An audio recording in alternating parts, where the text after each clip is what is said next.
All right, let's see. When you were learning about atomic structure in physical science, if I'm wrong, now you tell me, okay? Because if you learn something different, I want to try to relate what we're going to learn that's new to what you learned previously. And all the stuff you learned previously is kind of like, there's your bicycle training wheels, and we're going to take the training wheels off a little bit, okay? That makes sense? We're going to move it forward some, okay? So let's see. In the center of the atom was that little tiny nucleus, okay? And then around the nucleus, you had these, you drew circles, correct? Anybody know what those circles were? What are those circles in physical science? Okay, well, I'll tell you what they are. They're called energy levels. And you might have learned them as orbits. Did you hear orbits in physical science? Okay, good. Because that's an outdated term, all right? The original idea behind what's called the Bohr model of the atom, and that's what we're looking at here is the Bohr model, and then we're going to take the Bohr model and move it forward, was that electrons moved in orbits around the nucleus, but they don't really move in orbits. They're not like planets around the sun. That's what Bohr thought they were, Niels Bohr. But we now know that's not quite the story, okay? So, now did y'all represent those electrons moving around the nucleus as dots or as E's, letter E's or something? What y'all use for that? Did you put E's or dots? How many of you had dots on these circles? How many of you had the letter E on these circles? One or two? Okay. Well, so it looks like I got more dots than E's, okay? It doesn't really matter. I like the E's, all right, personally. But I'm going to use the dots to kind of bring everybody forward, okay? So does anybody remember how many dots or electrons there are in that first circle? 2, okay? So a maximum of 2 electrons, okay? How about that second circle? And this is an energy level now. It's not really an orbit. How many electrons do you put in that second? 4? 4? I don't know. Okay. There are 4 orbitals, but there were more than that electrons. 8. Okay. So if you were taught by your physical science teacher about orbitals, then you're kind of ahead of the game. Okay. There are indeed 4 orbitals, but there are 8 electrons. Okay. And we'll find out how that works. So 1, 2, 3, 4, 5, 6, 7, 8. All right. Then there's another energy level for electrons. Okay. How many electrons can go in that third energy level? 8. Okay. Would it surprise you to know you can have as many as 18? Okay. Well, let's start with 8. All right. Let's just start with 8. So we can put 8 electrons. Let me look at my periodic table here and make sure don't get ahead of myself here too much. Third level. 1, 2, 3, 4, 5, 6, 7, 8 electrons. All right. 1, 2, 3 energy levels. Okay. 1, 2, 3. Okay. Here we got the 4th energy level. How many electrons in the 4th energy level? Nobody knows? You're afraid to say? 32. Oh my, she's right. But not in the beginning. Okay? You're absolutely right. You can have as many as 32 electrons in that 4th energy level. Okay? But it doesn't happen right away. Because as long as the 4th energy level is the highest one, you can only have 8. Let's start out this way though. Let's start with just the first 2. Okay? So if I put 2 electrons in that 4th energy level, this is when I can go back and put in another 10 electrons in the 3rd energy level. Say, what? All right. After I put the first 2 electrons in the 4th energy level, I can go back and put 10 electrons in the 3rd. 10 more electrons in the 3rd. Okay? So we got 8, and we'll put 10 more. 1, 2, 3, 4, 5, 6, 7, 8, 9, 10 electrons, in addition to the first 8.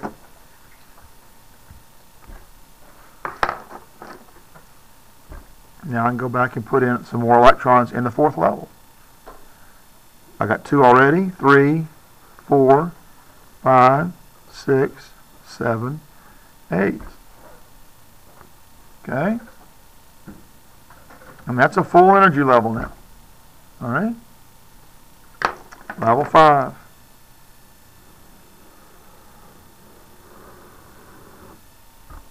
Okay. All right. Let's see. Let me put a number 5 on here so I can keep it where I am. All right. So in 5, if I put the first 2 electrons around the outside,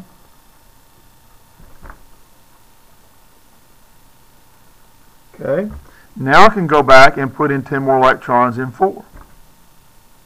2 electrons in 5, 10 more electrons in 4, just like I did before. Huh? Just wait. Just wait. We'll get there. Okay? So let me put 10 in here. 1, 2, 3, 4, 5, 6, 7, 8, 9, 10 more electrons in 4. Okay? Now let's continue to put our 8 electrons in 5. Okay? 2, 3, 4, 5, 6, 7, 8. All right?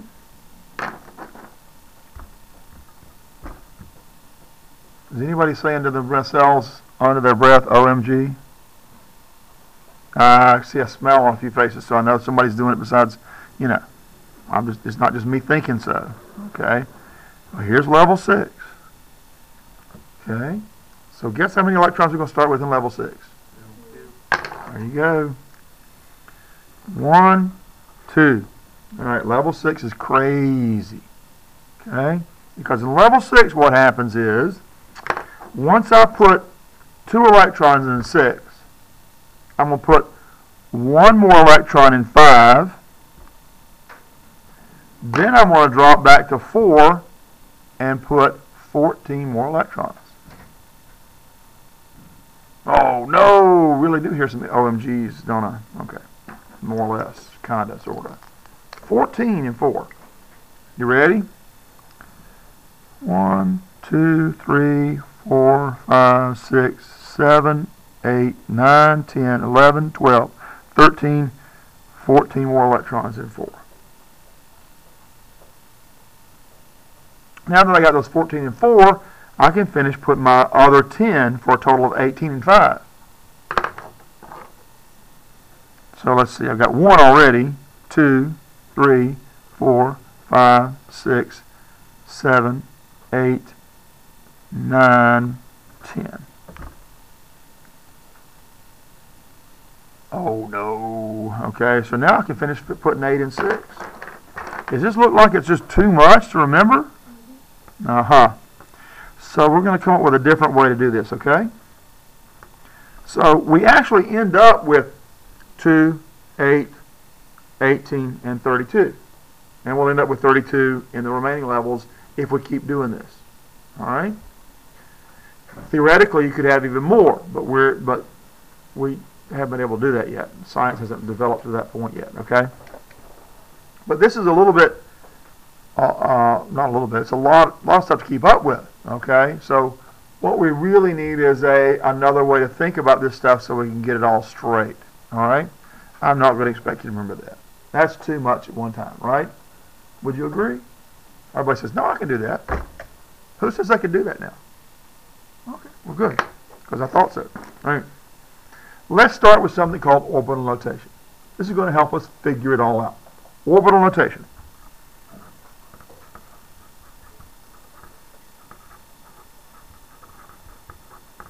So here's where the 4 in level 2 comes from. Okay? We'll get to that. Okay? You with me, Gabriel? Mm-hmm. All right. So now, after the test tomorrow, I'm going to give you guys your own test references. Okay? In the meantime, you've all seen a periodic table, right?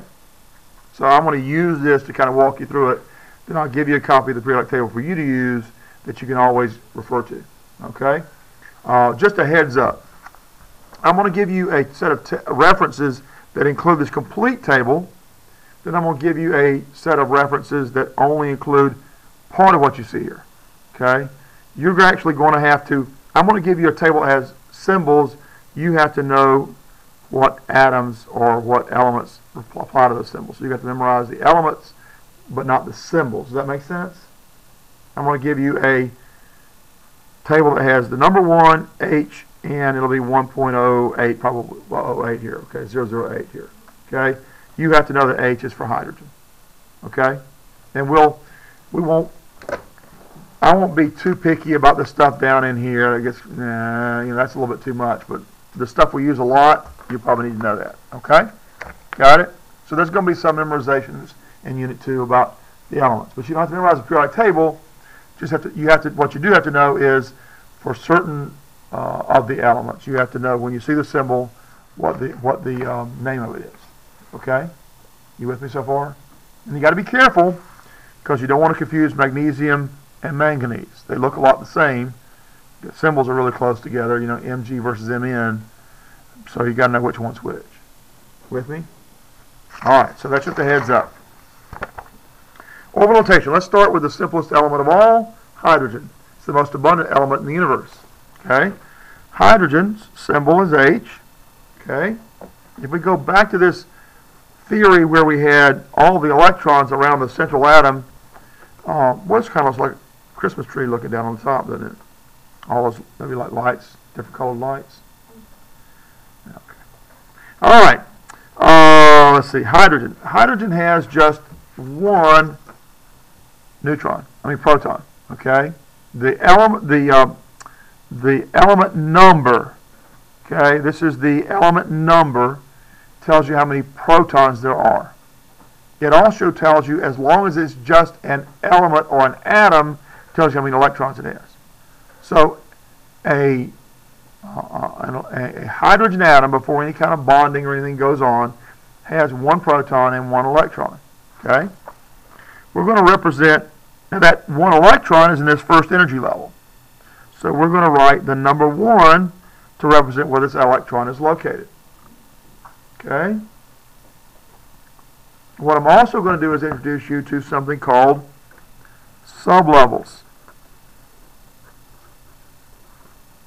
And the reason that these electrons, or the way we think about these electrons filling in, they fill in one time and then you go to the next level, they fill in another and some more, that has to do with sublevels. Okay? So all the electrons in this first primary level are in a sublevel we call S.